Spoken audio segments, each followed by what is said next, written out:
It's been more than a decade since Herschel Walker was a regular fixture of the sports pages.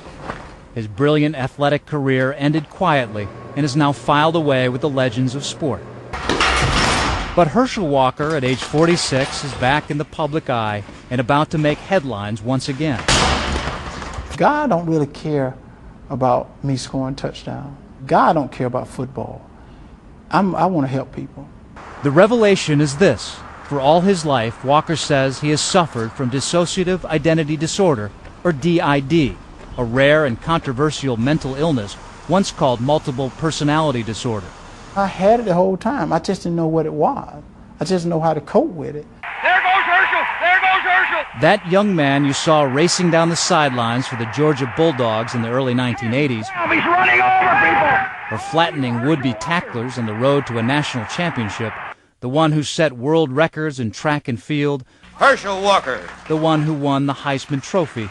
Walker says that wasn't him. He's got a blocker! The guy who played 15 seasons of pro football and once danced with the Fort Worth Ballet. The one with the obsession for speed, the businessman, the public figure, the husband. None of those guys are him either. Not really. Those are his alters, he says, alternate personalities. It's just personalities that can do different things for you. I told somebody once, you don't want the Herschel that play football. You don't want the Herschel that do business babysitting your child. You want a different person. When I'm competing, I'm a totally different person. Earlier this year, when word leaked that Walker was writing a book about his illness, the news was met with a collective and curious shrug. A former teammate, Kevin Butler, said, "I never saw him do anything I thought bordered on being weird or strange." Even his own father, Willis, expressed surprise. "I know him better than anybody because I raised him," he told an Atlanta paper, "and I don't know nothing about that disorder business." And Vince Dooley, Walker's coach at the University of Georgia, said, "That's news to me. All I know is whatever personality he had when he had the football is the one I liked." Well, he probably did, so that means that he didn't care about the one that may have been suffering or hurting. Are you shocked that really no one you really knew thought you had something like this, DID? No, because why would they know that? Your own father.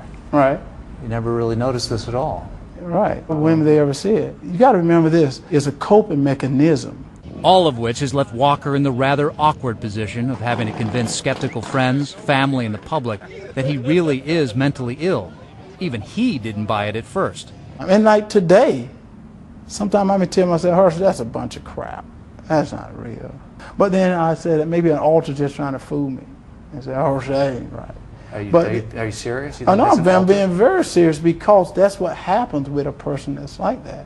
But I'm saying that it does exist. But we're all different every day. Sometimes we have different ways, ways Yes, but we act. to how severe you are. Walker, who now owns a food service company called Famous 34, would seem to have little to gain and a lot to lose from making such startling claims. I heard somebody say, Herschel, you wrote a book because you needed money. I'm like, oh, geez, I don't make myself look like a crazy person because I need money. Oh, wow. I'm like, yeah, you real. The job of DID is to hide the disorder. That's its job. Jerry Mangadzi is Walker's therapist. So I don't expect mom and dad and brothers and high school coach and friends, I don't expect them to know it. While the disorder usually surfaces in adulthood, it is thought to develop from childhood trauma. I was a fat little kid with a speech impediment, and I didn't love myself. Among the hundreds of disorders defined by the American Psychiatric Association, DID is among the most contentious. Walker's diagnosis is sure to stir the pot.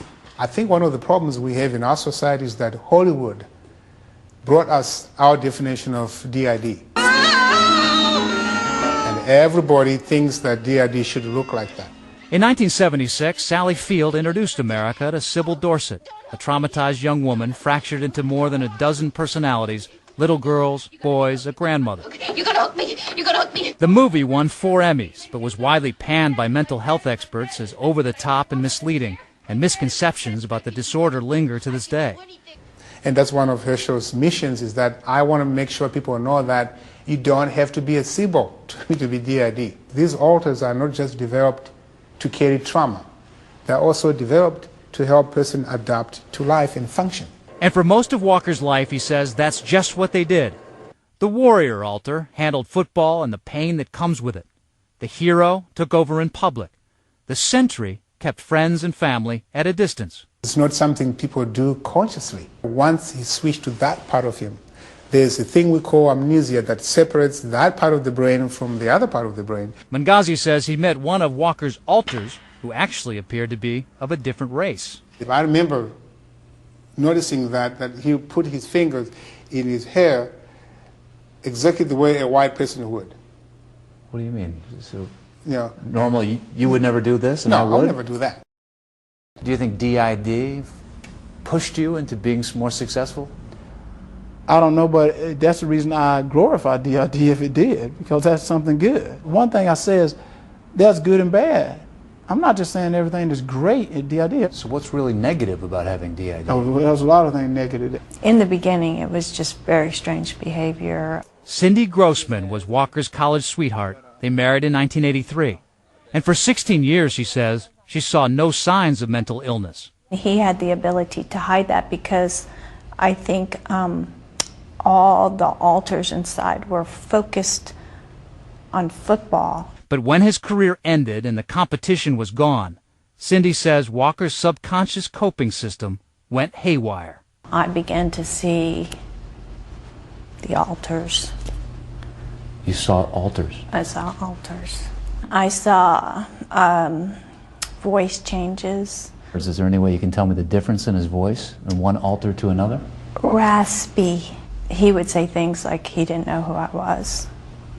His own wife? Right. He didn't recognize He would you? refer to me as Miss Lady. Did he forget what your name was? I don't think he knew. Really? It's hard to explain. Even his physical countenance would change. First thing I thought was he had the devil in him or something. So first, Cindy turned to the church for help. She came to me to find out how to cope with it. She's the one that first told you about this Yes. DID. Yes, she did. Have you seen it with him? I've seen it like a few times, yeah. Another pastor even suggested an exorcism. I wasn't pushing the church for exorcism. I was just trying to find an answer. How many different alters do you think he had? Or has? I think he has a lot. I don't know. I can't determine. But I met quite a few of them. Any of them dangerous? Yes. His football career now behind him, Hershel Walker says his alternate personalities began to assert control. It was around this time Walker developed a fascination with guns and death. At one point, with a loaded pistol in his car, he admits he set out to kill a man over a trivial business dispute. In your book, you write, "The visceral enjoyment I'd get from seeing the small entry wound and spray of brain tissue and blood, like a 4th of July firework." Right. You got into a position where you were really about to commit murder. Well, I don't know whether you're going to commit murder, but the thing is, I'm not going to shy away from violence. But did you want to kill that guy? Oh, yeah, I did want to kill him. Yeah, I did.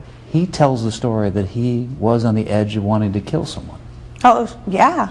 I was probably one of them. Do you think he wanted to kill you? He said he did. He said that to you? Put the gun to my temple. He had the gun right to your head? And what did he say? I'm going to blow your effing brains out. I just must have had the strength of God in me because I just looked him in the eye and I said, go ahead, pull the trigger. I know where I'm going. Do you know where you're going?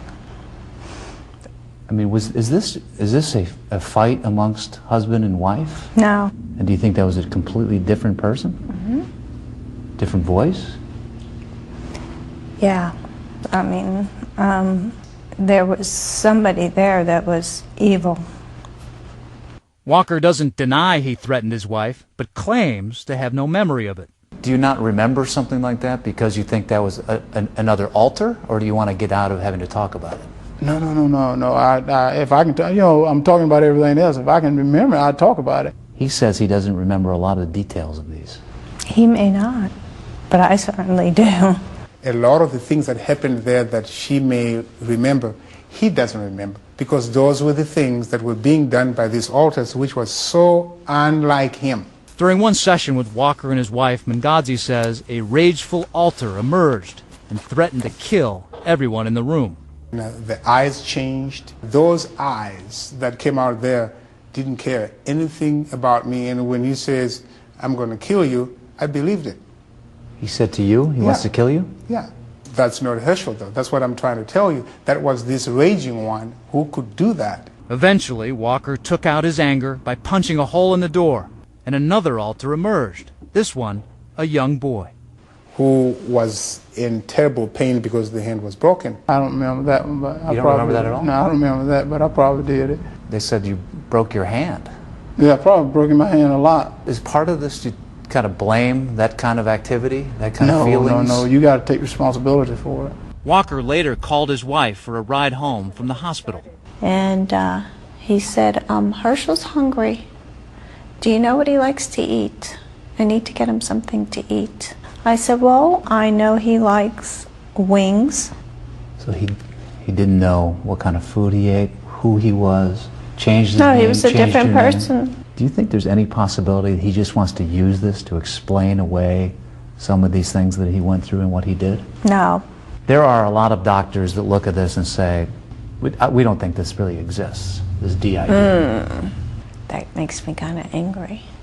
I just know he has it. I know what I saw. Your ex-husband is a very famous American athlete.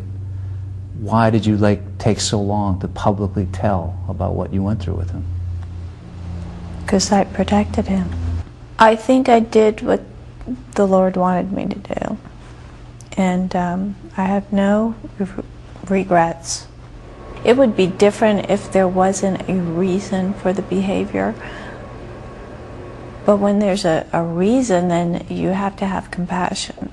For that, Hershel Walker is thankful. No matter what Cindy and I went through, Cindy stayed there and fought with me and did everything she could with me. Do you think he's better off now than he was those years ago? Oh, yeah. Yeah, I think that was a very bad period of time. Do you think this will ever happen again with him? I pray that it doesn't. I think the more he seeks help and gets help, the better he'll be. Walker has been in therapy for 8 years now, but takes no medication. He feels he's got the unruly classroom in his head more under control now. I've totally changed from back then to where I'm at today. He knows that by revealing his illness publicly, he's setting himself up for the doubters, even ridicule, but he says he doesn't care. A lot of people may have these problems, but they are too ashamed or they're too scared to come out and say something. I said, I'm not ashamed because, guys, I'm human. I'm not nobody special. I'm just Hershel. Walker says he'd trade all his athletic accomplishments to help just one person with this disorder. He'd even give up that Heisman Trophy, which he says he doesn't remember receiving. Bob Woodruff, ABC News,